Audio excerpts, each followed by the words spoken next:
Welcome back, everyone. So we are back with another Sonic Racing Crossworlds video. Now, I luckily got an invite to that beta I was discussing, the closed network beta test that they announced during the announcement trailer and the gameplay trailer. So I was invited to it, and I was able to play it pretty much all weekend. I think I put about maybe 2.5 hours into it or so. This was a really interesting showcase because this wasn't just like every other beta where it's like you're just kind of playing the game and seeing how you like it. It was definitely more of a network test, and it was interesting.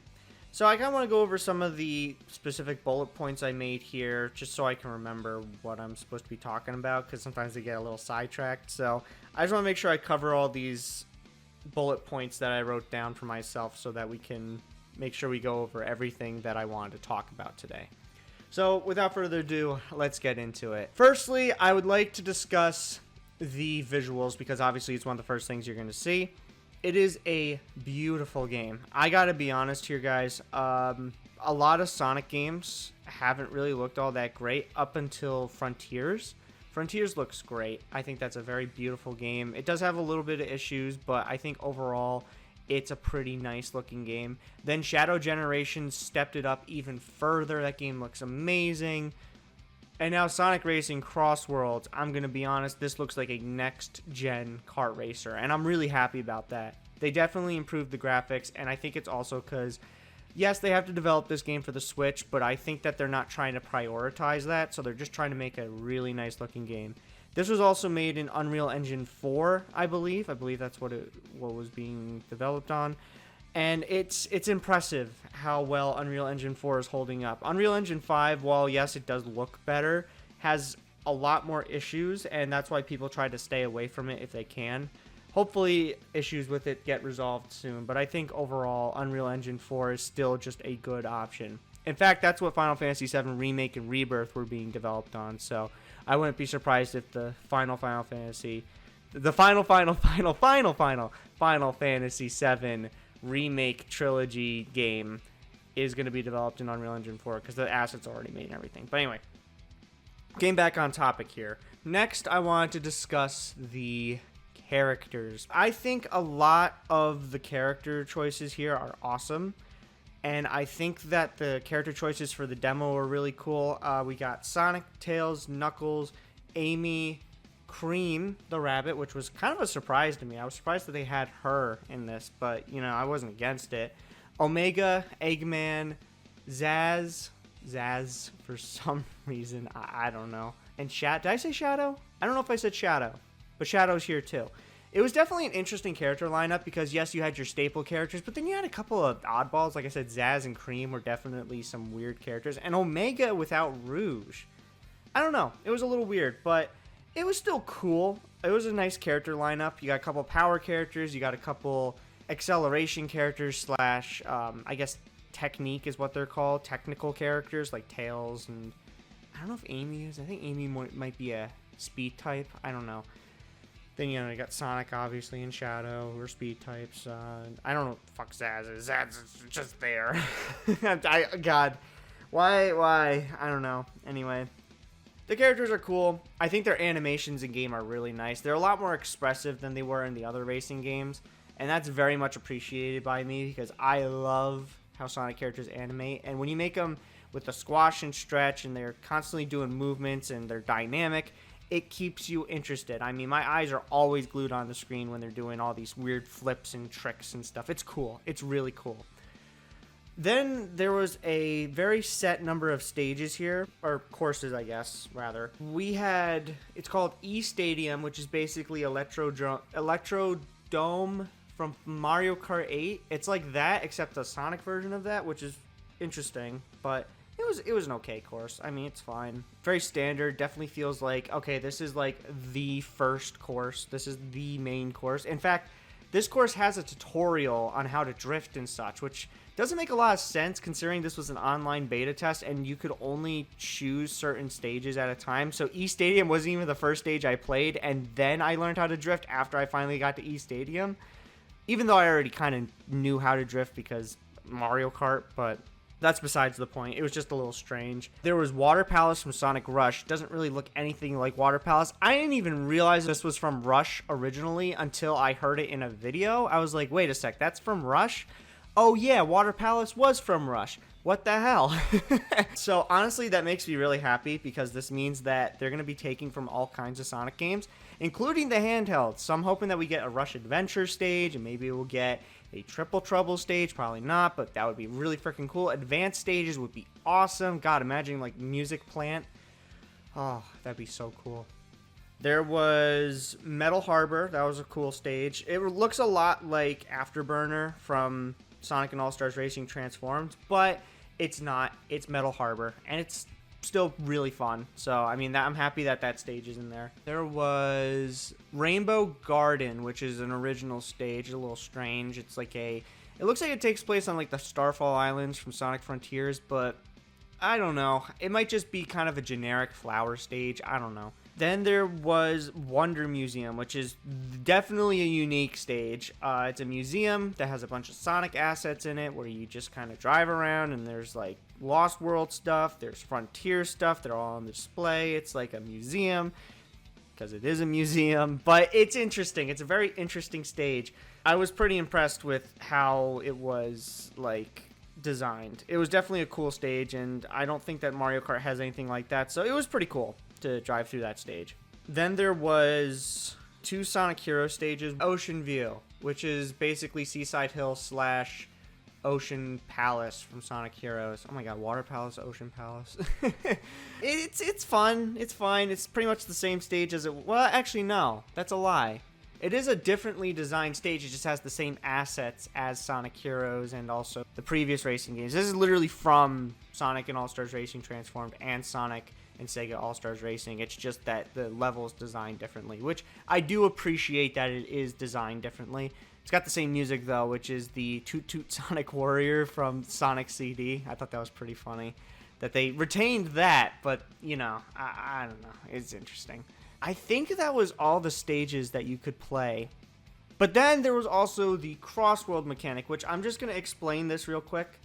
So the Crossworld mechanic basically is this. You drive through the first course, which is the one that you choose, right? So let's say, for example, you're driving through Metal Harbor. Then on the second lap is when you go to the Crossworlds area, which is an entirely different course, right? So those courses, you had Lava Planet, which is based on another Sega IP. I don't really know what it's called, but it is a Sega IP. So strange for a Sonic Racing game to have like Sega characters and stuff. I don't know. I guess it's like Mario Kart having Link and Squid Kids and whatnot. I don't know. And then there was Dino Jungle, which I'm pretty sure actually is from Secret Rings. It's got a lot of Secret Rings assets in it, like the Dragon Fruit and the dinosaurs. The dinosaurs. Yep.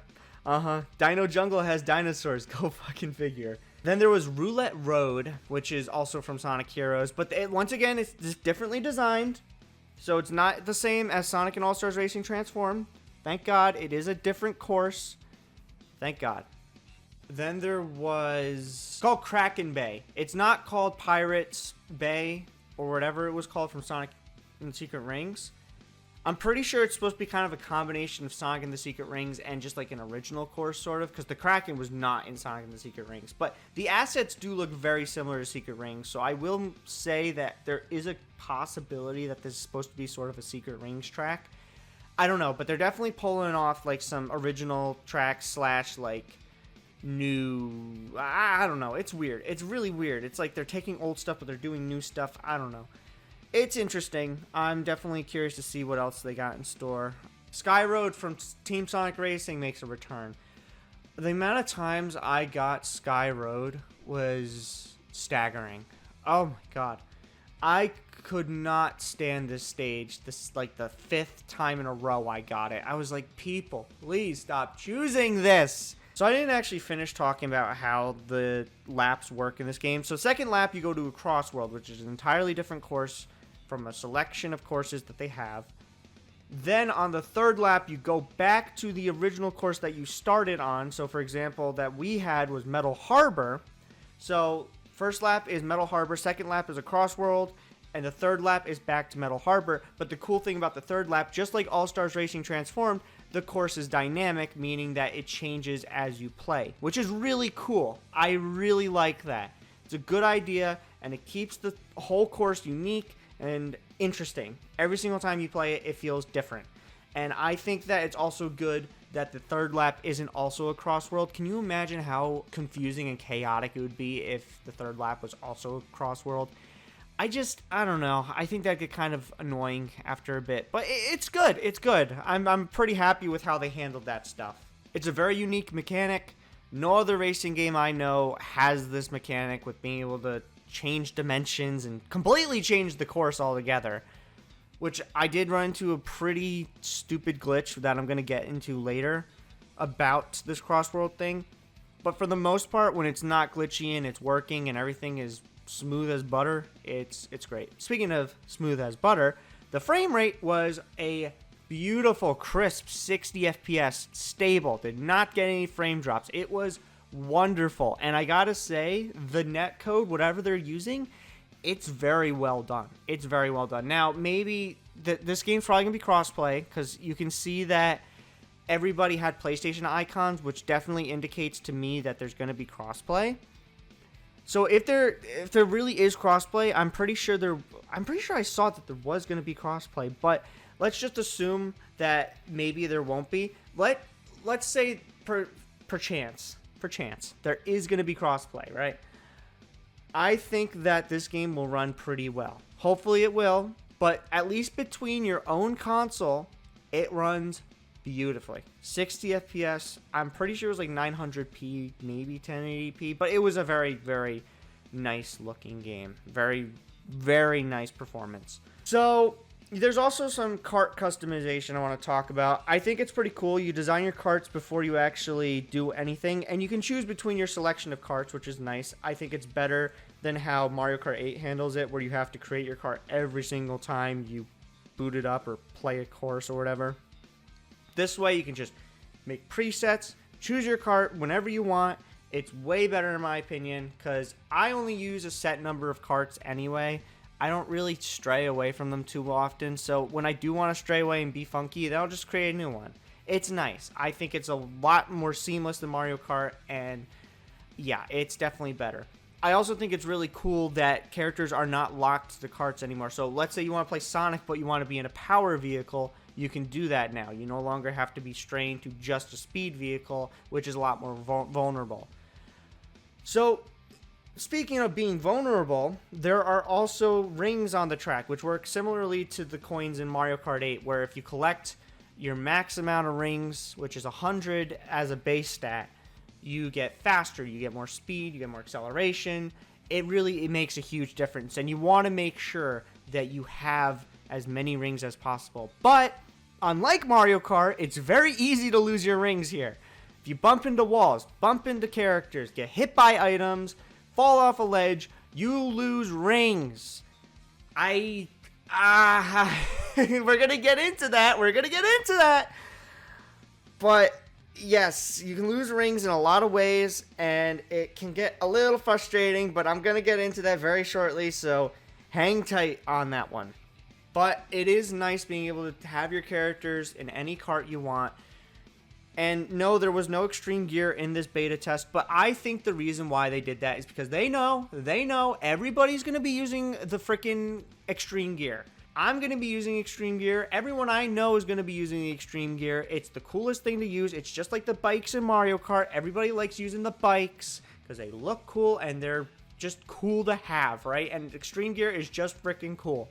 So yes, everybody probably would have used the extreme gear, which is probably why they didn't want you to use the extreme gear in this beta and they locked it only to karts. Because otherwise they wouldn't be able to test the balancing of the karts. And I think that was actually a pretty damn smart move. It's not something I would have done personally because I would just let people use what they want. But you know what? In terms of balancing, yes, this was actually probably the better outcome. Anyway, I think now it's time to start getting into some of the negatives, because I did have a couple. Firstly, there was a major glitch I ran into. Otherwise, this game was pretty solid, pretty good. There's one glitch I ran into, though. I'm going to show it in the footage. But basically, I got stuck in a loop where I could not go back onto the course. It was very frustrating. It kept killing me, kept dropping me.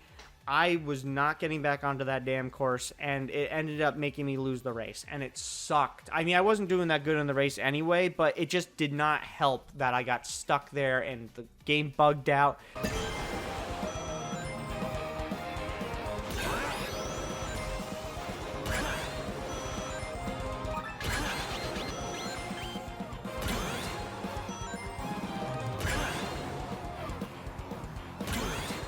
Then when I finally got back to the course after the Crossworld, everybody was invisible. All the sound effects were like screwed up. In fact, half the sound effects weren't even there. It was really bad.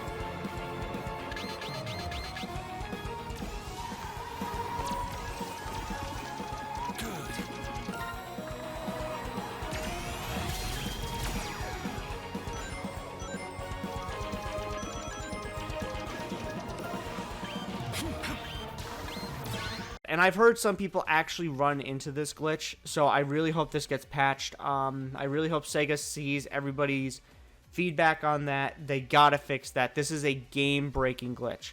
Once again, this is a beta, so this is expected, but that's the point of the beta. We're trying to let them know, hey, there are still issues with this game. It's not perfect.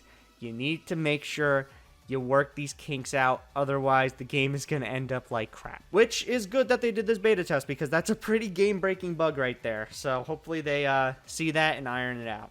But other than that, like I said, I didn't really run into any glitches. It ran pretty good. There wasn't anything that crashed the game. There was nothing that truly ruined my experience other than that one glitch. So, you know what? I think overall this game was pretty polished. Item balancing. This is the biggest negative I have with the game right now.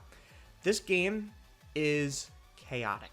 It is very, very chaotic. If you are a Mario Kart Wii veteran, you are going to get PTSD from this fucking game. It's fun. It's very fun.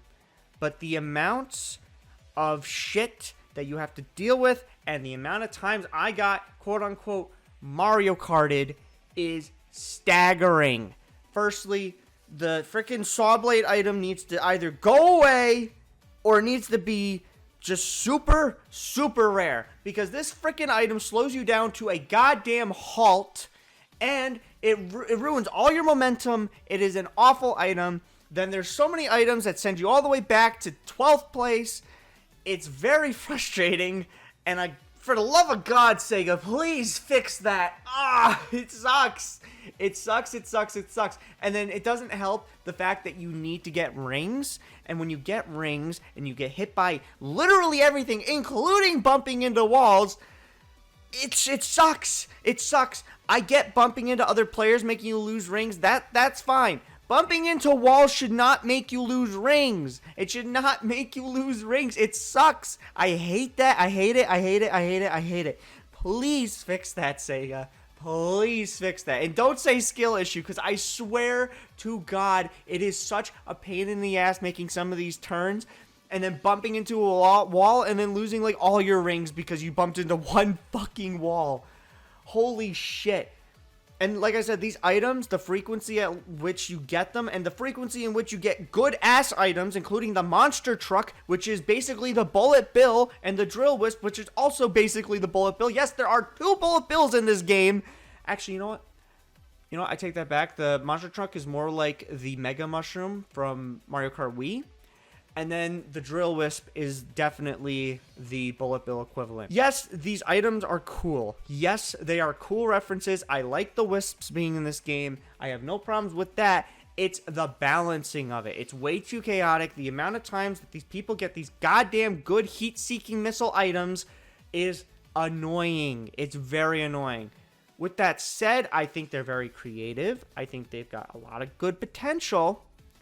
Just please balance them. either nerf them or make them less frequent or remove items from certain parts of the track. It can get very frustrating very quickly, and I can't tell you the amount of times I got Mario Karted in this game. In fact, most of the shared footage I'm going to be showing is me winning. There was a lot of times I lost because of freaking stupid items that were bullshit. Oh my god. Anyway, I think other than that, this game was actually very fun.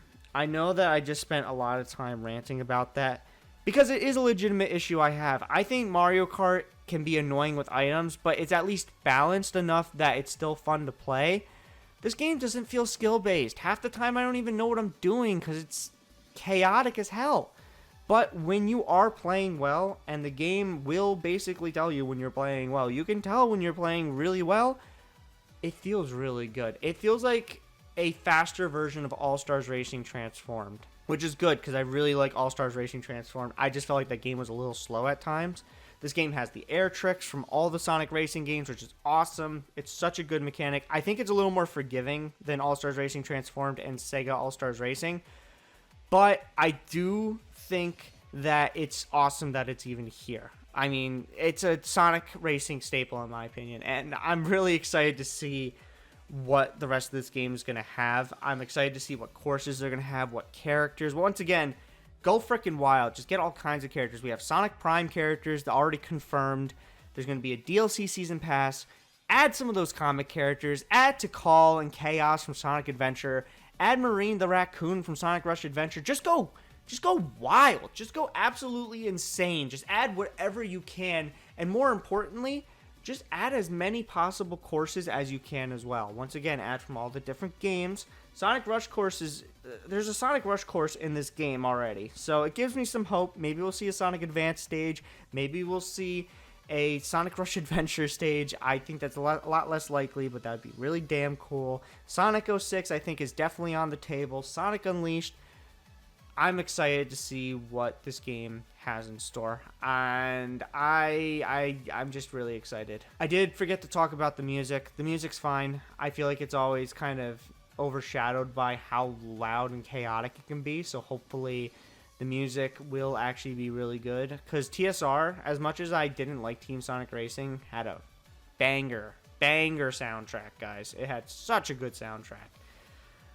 But anyway, with that, I am going to head out and just call it there. I hope you enjoyed. I will be back at the end of the week talking about that Pokemon Presents that's taking place on Thursday. I unfortunately won't be able to watch it live. However, I will be definitely covering it because I like Pokemon, so I'm pretty excited for that. And other than that, I will look forward to talking to you guys in the next one. See you later.